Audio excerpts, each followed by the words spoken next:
Assalamualaikum warahmatullahi wabarakatuh. Perkenalkan, nama saya Amanda Maulina dengan NIM 4423132. Di sini saya akan mempresentasikan dengan tema hukum bisnis. Yang pertama, di sini saya akan menjelaskan definisi hukum bisnis. Hukum bisnis itu adalah sekumpulan aturan hukum yang mengatur kegiatan dunia usaha, meliputi hubungan antara pelaku bisnis, hak dan kewajiban para pihak, serta penyelesaian sengketa yang timbul dari kegiatan bisnis. Tujuan daripada hukum bisnis itu yaitu yang pertama, melindungi hak-hak pelaku bisnis dan konsumen dari tindakan yang merugikan, memastikan semua pihak diperlakukan adil setara di hadapan hukum bisnis, memberikan kepastian hukum agar aktivitas bisnis berjalan teratur dan terprediksi, menciptakan ketertiban dalam transaksi bisnis sehingga terhindar dari konflik, mencegah praktik monopoli, penipuan dan persaingan usaha yang tidak sehat. Yang terakhir, mendorong iklim investasi yang kondusif dan pertumbuhan ekonomi nasional. Sumber daripada hukum bisnis itu yaitu terdapat pada Undang-Undang Dasar 1945, KUHD dan KUH Perdata, Undang-Undang Khusus Bisnis, Peraturan Pelaksana, Jurisprudensi, Kebiasaan dan Konvensi. Ruang lingkup hukum bisnis yaitu hukum kontrak dan perjanjian bisnis seperti hukum perusahaan, yaitu PT, CV, firma, hukum perbankan dan keuangan, hukum perlindungan konsumen, hukum persaingan usaha. Untuk hukum hak kekayaan intelektual yaitu hukum perdagangan internasional, hukum kepailitan dan restrukturisasi, hukum pasar modal dan investasi, dan yang terakhir hukum lingkungan bisnis. Adapun subjek hukum bisnis yaitu pihak-pihak yang memiliki hak dan kewajiban hukum dalam kegiatan bisnis. Yang pertama, orang perorangan, badan hukum yaitu seperti PT, koperasi, yayasan. Yang ketiga, badan usaha seperti CV, firma. Keempat, negara dan instansi pemerintahan seperti BUMN dan BUMD. Yang kelima, perkumpulan dan organisasi nirlaba. Adapun objek hukum bisnis yaitu segala sesuatu yang menjadi pokok hubungan hukum dalam kegiatan bisnis. Yang pertama, benda berwujud seperti tanah, bangunan, mesin. Yang kedua, benda tidak berwujud seperti merek, paten, hak cipta. Ketiga, jasa yaitu layanan konsultan, transportasi, ICT. Yang keempat, surat berharga seperti saham, obligasi, wesel. Dan yang terakhir, data dan informasi.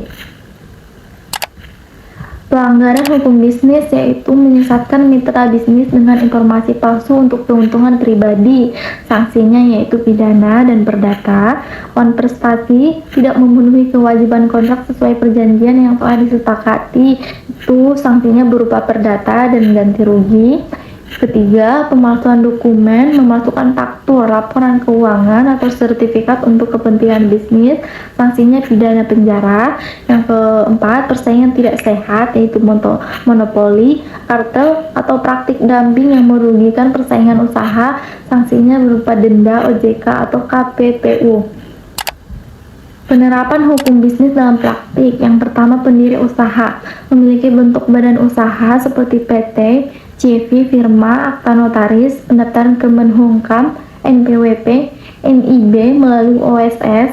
Yang kedua, pembuatan kontrak seperti transaksi bisnis, wajib dilindungi kontrak tertulis seperti perjanjian jual beli, sewa, kerjasama, dan lain-lain. Perizinan dan kepatuhan, memenuhi izin usaha, izin lingkungan, SNI, dan kepatuhan terhadap Undang-Undang Ketenagakerjaan dan Perpajakan. Yang keempat, perlindungan aset, mendaftarkan merek, paten, dan hak cipta di DJKI, yaitu untuk melindungi rahasia dagang perusahaan. Yang terakhir, penyelesaian sengketa menggunakan jalur negosiasi, mediasi, arbitrase atau bani, atau litigasi di pengadilan niaga. Adapun badan hukum yang merupakan persekutuan modal didirikan berdasarkan perjanjian melakukan kegiatan usaha dengan modal dasar yang seluruhnya terbagi dalam saham, yaitu terdapat Undang-Undang Nomor 40 Tahun 2007 Pasal 1 Ayat 1 yaitu tentang perseroan terbatas. Nah, badan hukum yaitu memiliki hak dan kewajiban sendiri, terpisah dan pemegang saham dapat menggugat dan digugat di pengadilan. Tanggung jawab terbatas, yaitu pemegang saham hanya bertanggung jawab sebatas saham yang dimiliki. Yang kedua, aset pribadi terlindungi dari utang perusahaan. Organ PT yaitu RUPS, yaitu pemegang kekuasaan tertinggi. Yang kedua, direksi pelaksanaan operasional harian. Yang ketiga, komisaris, yaitu pengawas direksi. Modal saham yaitu modal dasar minimal 50 juta. Yang kedua, modal ditempatkan minimal 25% modal dasar. Yang ketiga, saham dapat dipindah tangankan. Wan prestasi atau ingkar janji dalam kontrak. Definisi wan prestasi adalah keadaan di mana debitur tidak memenuhi kewajiban kontraknya, baik karena tidak berprestasi, terlambat, atau berprestasi yang cacat atau salah. Bentuk pertama dari prestasi itu yaitu sama sekali tidak melaksanakan kewajiban yang diperjanjikan. Yang kedua, terlambat berprestasi, melaksanakan kewajiban tapi melewati batas yang ditentukan. Yang ketiga, berprestasi keliru, melaksanakan kewajiban namun tidak sesuai dengan diperjanjikan. Yang keempat, melakukan sesuatu yang dilarang, melakukan hal yang dilarang dalam perjanjian kontrak. Akibat hukum wan prestasi yaitu ganti rugi, penggantian kerugian material dan imaterial yang diderita kreditur. Terdapat pasal 12243 KUH Perdata. Kedua, pembatalan kontrak dapat dibatalkan oleh pengadilan atas permintaan pihak yang dirugikan. Pemaksaan pemenuhan, yaitu hakim dapat memerintahkan debitur melaksanakan kewajiban dengan paksa.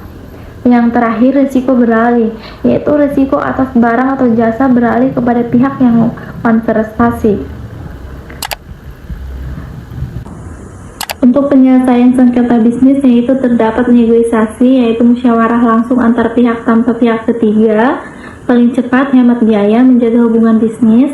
Yang kedua, mediasi, dibantu mediator netral yang memfasilitasi diskusi, bersifat sukarela, rahasia, dan win-win solution. Yang ketiga, konsiliasi, yaitu konsiliator aktif menyarankan solusi kepada para pihak, lebih formal dan mediasi.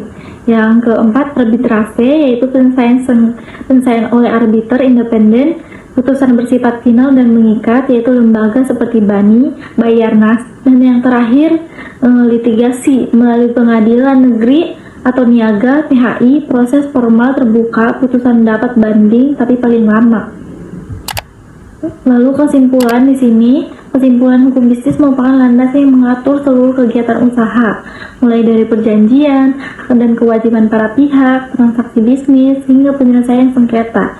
Dalam pelaksanaannya, setiap pihak wajib menjalankan perjanjian dengan etikat baik. Apabila terjadi wan prestasi atau tidak memenuhi, keterlambatan memenuhi, atau tidak sesuai prestasi, pihak yang dirugikan berhak menuntut ganti rugi ketentuan hukum. Penyelesaian sengketa dapat ditempuh melalui jalur non-litigasi seperti negosiasi, mediasi, konsiliasi, atau arbitrase, maupun jalur litigasi atau pengadilan. Oleh karena itu, pemahaman dan kepatuhan terhadap hukum bisnis sangat penting untuk menciptakan kepastian hukum agar bisa melindungi kepentingan para pihak serta mendukung kegiatan usaha yang adil, aman, dan berkelanjutan. Sekian presentasi saya ini, semoga bermanfaat. Saya akhiri dengan Assalamualaikum warahmatullahi wabarakatuh.